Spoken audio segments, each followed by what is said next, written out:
한나무 덕분에 돈 벌어볼 수 있는 시간입니다. MBN골드 최한덕 매니저 함께 할게요. 어서 오세요. 네, 안녕하십니까? 네, 안녕하십니까? 네. 앞서 이제 간단하게만 언급을 드렸는데 네. 코스피가 상승해서 하락으로 전환을 했지만 네. 코스닥이 오늘은 또 강하게 움직이고 있어요. 네, 일단 이 2차 전지라든가 반도체 쪽은 좀 약한데 바이오 섹터가 상당히 강하게 움직여지고 있고 그다음에 AI라든가 다음 주에 이제 MWC 앞두고 뭐 AI, 메타버스 이쪽도 좀 강한 모습이 있거든요. 그러니까 어떻게 보면 시장을 주도하던 좀 대형 섹터가 좀 약간 힘이 좀 빠지는 반면에 개별주 성격들 그다음에 과대납 쪽 올라가는데 결국엔 저는 뭐 3월 14일 그러니까 우리가 3월 CPI를 확인할 수 있는 그날까지는 계속 변동성이 진행이 되기 때문에 오히려 좀 개별주로 좀 접근하자. 이 모멘텀이 확실한 종목들은 접근하자 그랬죠. 바이오가 오늘 그런 모습으로 올라가고 있기 때문에 당분간 바이오 시장도 좀 봐야 될 것 같습니다. 어쨌든 오늘도 시장은 제가 볼 땐 코스닥 올라가고 있습니다만은 종목별 장세거든요. 맞아요. 그렇기 때문에 시장보다는 종목에 대해서 또 확실한 종목으로 그 모멘텀을 확실하게 또 설명을 좀 드려보도록 하겠습니다. 네, 오늘 제약 업종 지수가 코스닥 내에서 4% 넘게 상승하고 있고 네. 저희도 마침 지금 굉장히 낮은 가격이다라고 하면서 소개해드렸던 제약 바이오주가 그렇죠. 있어요. 당시 제가 그 사명을 왜 바꿨는지 네. 아쉽다라고 이야기를 했는데 아쉬운 게 아니었나 봐요. 네. 카나리아 바이오가 지금 25% 급등을 보여주면서 거의 상한가 부근까지 올라간 상황이거든요. 이 종목 리뷰해볼까요? 네, 까나리아 바이오도 지금 그 특별히 새롭게 나온 내용은 없습니다. 근데 이 오레고몹이라는 그 난사 억제제가 기존에 나와 있던 난사 억제제는 퇴출되고 있고 지금 이 효과가 가장 좋다고 좀 그 데이터가 나와 있기 때문에 많은 다국적 기업들이 이 카나리아 바이오의 이 난사 억제제를 서로 가져가겠다, 서로 판권을 가져가겠다라고 하고 있기 때문에 조만간 그 판권 계약이 나올 거다라고 말씀드렸는데 현재도 지금 24% 정도 올라가고 있죠. 그러니까 지금 시장은 계속해서 순환매가 들어가고 있는 건데 바이오 쪽의 종목들이 사실 좋은 내용을 갖고 있음에도 불구하고 못 간 기업들 오늘 같은 경우도 뭐 HLB라든가 그런 종목도 급등하고 있는 겁니다. 그래서 오늘도 잠시 뒤에 바이오 쪽에 아직 못 간 종목 하나 설명드릴 거니까 잠시 뒤에 한번 확인해 보시고 어쨌든 카나리아 바이오는 제가 말씀드렸던 목표가 19,500원을 조금 전에 막 돌파를 해서 일단 목표가 돌파했고요. 저는 사실 최종적으로 25,000원까지 간다고는 보고 있습니다만 이번 주에 우리가 금통일 앞두고 있기 때문에 원달러 환율이 올라간다면 시장이 주춤할 수 있거든요. 그런 관점에서 일단은 차익실현 관점에서 한번 대응해보자라고 말씀드리겠고요. 제가 딱 이 자리에 말씀드렸는데 오늘 급등이 나오면서 이 카나리아 바이오도 어쨌든 모멘텀이 확실하기 때문에 급등이 나온 거다. 좀 이렇게 보시면 될 것 같고요. 바로 전날 말씀드렸던 알체라 같은 경우도 저점을 찍고 나서 말씀드렸던 건데 오늘도 추가 상승 나와주고 있죠.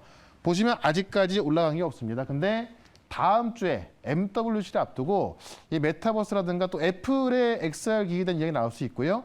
애플의 AI 이야기 나올 수 있거든요. 그런 관점에서 올해 아직 못 가고 있는 이런 종목도 좀 관심 있게 봐야 될 것 같고요.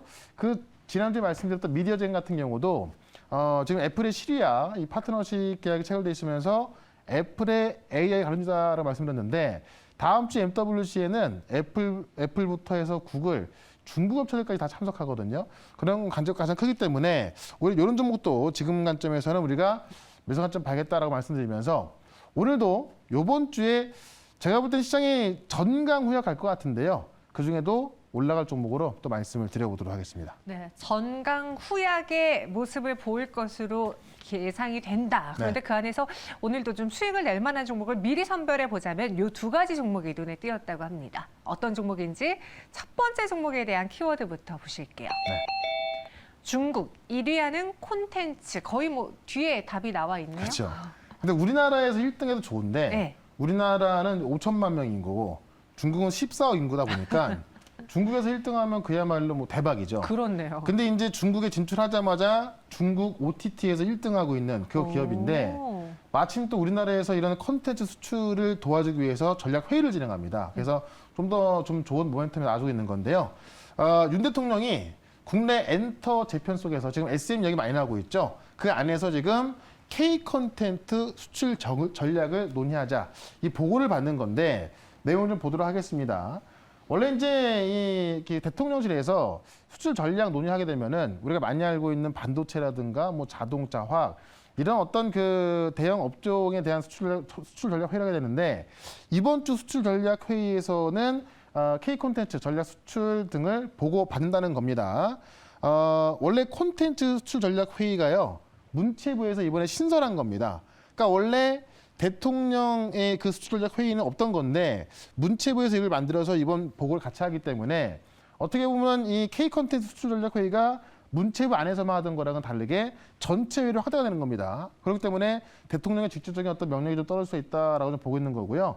여기 이제 현장 관련자들의 목소리 좀 나올 것이고, 최근에 이제 뭐 SM 관련 이슈가 있지 않습니까? 그에 대한 이야기가 나올 텐데 아마 직접적인 언급은 없을 겁니다. 어쨌든 이 K 콘텐츠가 지금 상당히 지금 지금 회의를 나가고 있기 때문에 이에 대해서 정부가 할 수 있는 무엇인가를 고민하는 전략이고요. 여기 이제 뭐 게임, 드라마 등 이 K 콘텐츠 다양한 업계 그 사람들이 참여하면서 아마 어떤 그 좀 정부가 원하는 것도 좀 나올 것이고 또 정부에서 어떤 지원 방안이 나올 겁니다. 그러면 콘텐츠에 대한 어떤 전반적인 좀 흐름이 더 좋아지겠죠. 그런 관점에서 일단 오늘 제가 말씀드릴 종목은 중국 OTT에서 1등하는 종목인데요. K 콘텐츠 수출 전략과 맞춰서 올라갈 수 있기 때문에 그런 관점에서 한번 종목 하나 말씀을 좀 드려보겠습니다. 네, 저희 시청자분께서 지금 예측하고 있는 종목이 있습니다. 네. 왠지 저도 그 종목일 것 같은데. 아마 맞을 거예요. S로 시작하는 네. 바로 열어보도록 하죠. 네. 어떤 종목일까요? SAMG 엔터입니다. 그러니까 아이를 키우시는 분이라면 다들 아실 것 같은데 티니핑, 네. 그다음에 미니 특공대, 그다음에 이제 레이디 버그라는 그 이제 만화 영화가 있는데 저도 이제 아이가 있어가지고요 보게 되는데 정말 아이들이 그 만화를 보면 계속 놓지 않습니다. 그래서 뭐 여자 아이들 같은 경우는 캐치 티니핑 같은 거 되게 좋아하고요. 남자 아이들은 미니 특공대 같은 거 되게 좋아하는데 지금 이 국내 최대 규모의 자체 IP, 그러니까 어디서 가져온 게 아니라 직접 만든 IP를 갖고 있기 때문에 이걸 통해서 영화도 만들고, 그러니까 새로운 지금 이 미니트 군대 같은 경우도 시리즈입니다만은 영화도 만들고 장난감도 만들고 여러 가지 만들어서 수출로 가는 겁니다. 그래서 IP를 갖고 있기 때문에 어떤 그 매출로 이어질 수 있는 구조가 무궁무진하다라는 거고요. 중국에 21년도에 진출했는데 우리나라는 OTT가 넷플릭스가 거의 다잖아요. 근데 중국은 넷플릭스가 못 들어가죠. 그래서 중국 자체 OTT인 유쿠, 뭐 아이치, 텐센트 같은 것이 있는데 중국 메이저 OTT 유쿠에서 지금 26곳의 OTT 플랫폼에서 이제 뭐 미니트콘 이런 것도 공개했는데 이 유쿠하고 아이치에서 퀴즈 부분 1등을 한 거고요. 미니트공대 시즌 3, 이 슈퍼 공룡파 같은 경우는 진양 카툰에서 또 1등을 하고 티니핑이, 그러니까 1등, 2등을 지금 미니트공대가 1등, 그다음에 티니핑 2등 하는 건데 지금 진양 같은 경우는 중국에서 2억 가구 이상의 시청한 대표 퀴즈 채널이거든요. 그러니까 그 퀴즈 채널에서 1등하고 있는 거고요. 대표적인 OTT에서도 퀴즈 부분에서 1등하고 있는 겁니다. 그러니까 중국의 OTT를 장악하고 있는 게 바로 SAMG 엔터라는 건데 최근에 주가 조정이 나왔던 이유가 블록딜로 오버행 부담이 완화가 된 건데, 그러니까 이 처음에 투자했던 투자회사가 물량이 이제 2달 동안 팔 수 없는 그 악업에 걸렸던 거고요. 2달 뒤에 팔 수 있던 건데 그 물량이 나온 겁니다. 그래서 지금 그 델타 유니콘이 의무 보유 확약을 갖고 있던 물량을 17% 갖고 있다가요, 다 매도가 되면서 4%밖에 안 남았거든요. 그러면 그 물량이 다 나왔기 때문에 이 오버행 부담이 해소가 됐다는 겁니다. 그러니까 해소를 4%가 남아있긴 합니다만은 17%에서 4% 남은 거니까는 상당히 좀 좋아졌다라고 보시면 될 것 같아요. 요게 이제 오버행 이슈 때문에 빠진 건데 오버행 이슈가 거의 지났기 때문에 조정 끝나고 오히려 올라갈 수 있다. 특히나 이번에 수출 전략 회의하고도 맞물려 있겠죠. 그런 관점 보시면 될 것 같고요. 일단은 목표가를 44,500원까지 말씀을 좀 드려보고 손절가는 최근에 저점이었던 35,000원으로 대응을 해보도록 하겠습니다. 네, 최근에 저점이었던 손절가 35,000원으로 제시해드렸고요. 그리고 목표 주가는 44,500원 제시해드렸습니다. 첫 번째 이렇게 SAMG 엔터로 소개를 해드렸고 그 외에 두 번째 공략주는 어떤 모멘텀을 갖고 있을지 힌트 보시죠. 네.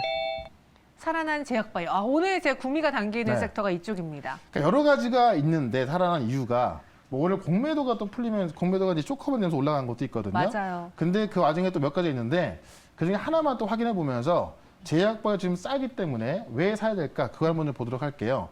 일단 지난주에 식약처장하고 이 비공개 간담회가 있었습니다. 그래서 여기서 제약바이오 기업들이 식약처장한테 어떤 걸 건의했을까라는 내용인데 내용 좀 보시게 되면은 경기도 화성의 이제 한미약품 연구센터에서 진행한 간담회가 있었는데요. 식약처장한테 국내 기업들이 이제 참여해서 뭐 우리 국내 기업도 있었고 화이자 같은 외국 기업까지 참여해가지고요. 1시간이 넘게 좀 진행이 됐다고 합니다. 그래서 여기서 요구한 게 뭐냐면 WA 등재라고 해서요. 지금 우리나라 식약처에서 무언가 인증이 되면 만약에 이걸 갖고 미국을 간다, 유럽 간다, 새롭게 인증받아야 되거든요. 그러니까 우리나라 식약처를 WA 등재하게 된다면은 같은 급이 되기 때문에 이 WA 등재 이후에 참조국 확대 노력해달라. 그러니까 WA에 등재가 된다 하더라도 다 되는 게 아니라 각 나라마다 찾아가가지고 그걸 인정을 받아야 되는 거거든요. 그렇게 돼야 우리 식약처에서 인증을 받은 뭐 제약바이오 같은 어떤 그 제품들이 실제 뭐 베트남을 가든 뭐 유럽을 가든 다 받을 수 있는 건데 참조국 우선 협력 국가를 선정해서 추진해달라. 그러니까 예를 들어서 뭐 유럽이나 미국 같은 경우는 뭐 우리보다 선진국이니까 더 높겠지만은 베트남을 가도 베트남에서는 인정을 안 해주는 겁니다. 그래서 그런 동남아시아 국가부터 우선 협력 국가를 좀 그 선정해가지고요. 그쪽으로 추진해달라는 걸 부탁한 겁니다.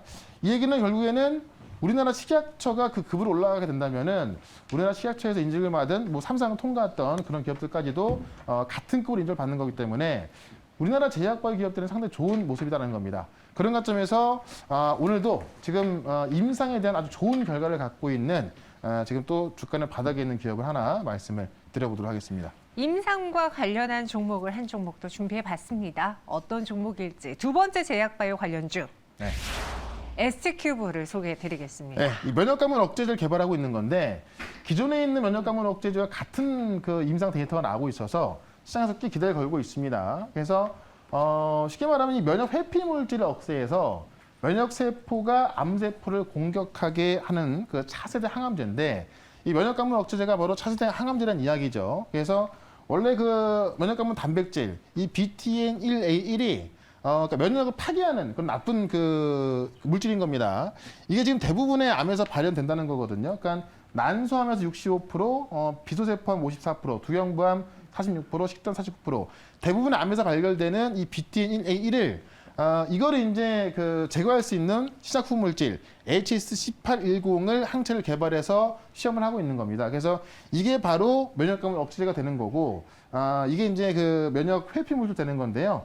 실제로 제 그 일상이 나왔는데 모든 용량의 안정성과 유효성이 완료가 돼가지고요. 일상에선 좀 성공적 평가를 좀 받고 있습니다. 그래서 기존 블록버스터 면역감염 억제제가 키투르다, 옵티보 이런 건데 그런 것과 같은 수준의 데이터를 기록하고 있어서 지금 ST큐브가 이 면역감염 억제제로서 시장에서 좀 주목을 받고 있다는 겁니다. 차트 한번 보시면 오늘 HLG 같은 경우는 실제로 그 어떤 내용 변함이 없음에도 불구하고 지금 그 기업을 이제 물적 분할한다는 이야기 등하고 있는 건데요. 결국 공매도가 쇼크본을 바뀌면서 가고 있는 거거든요. ST큐브를 보게 되면은 좀 길게 보시면 이 면역감염 억제제에 대해서 아주 좋은 일상 결과 갖고 있다 보니까는 한번 올라갔다가 충분한 주목을 받고 있습니다. 근데 지금 보시면 조정이 끝나가면서 1차 상승 뒤에 2차 상승이 나오고 있는 거기 때문에 지금 제약바이오 올라갈 때 결을 같이 할 것 같습니다. 그런 관점에서 ST큐브 같은 경우는 23,000원까지 일단 목표가 말씀드리고요. 손절가도 짧게 15,900원으로 말씀을 드려보도록 하겠습니다. 손절가는 좀 짧게 15,900원, 네. 목표 주가는 23,000원 제시해 드렸습니다. 두 가지 종목을 이야기해 드렸는데 그 외 시장에 대한 정리, 종목 정리는 또 어디서 확인할 수 있을까요? 네, 그 바이오 종목들이 급등하게 많이 있거든요. 그거 설명드릴 거니까 유튜브에서 4시에 시작하는 무료 방송 유튜브에서 최연락 검색하시고 들어오시면 되고요. 네. 또 관련 종목들 정리해 놓은 곳이 바로 네이버 밴드입니다. 네이버 밴드에서 최연덕 매니저 검색하시고 오셔가지고 텍스트 보시면 될 것 같습니다. 알겠습니다. 한덕이 덕분에 두 개의 종목으로 정리해 봤고요. 내일 이 시간 다시 찾아올게요. 고맙습니다. 네, 고맙습니다.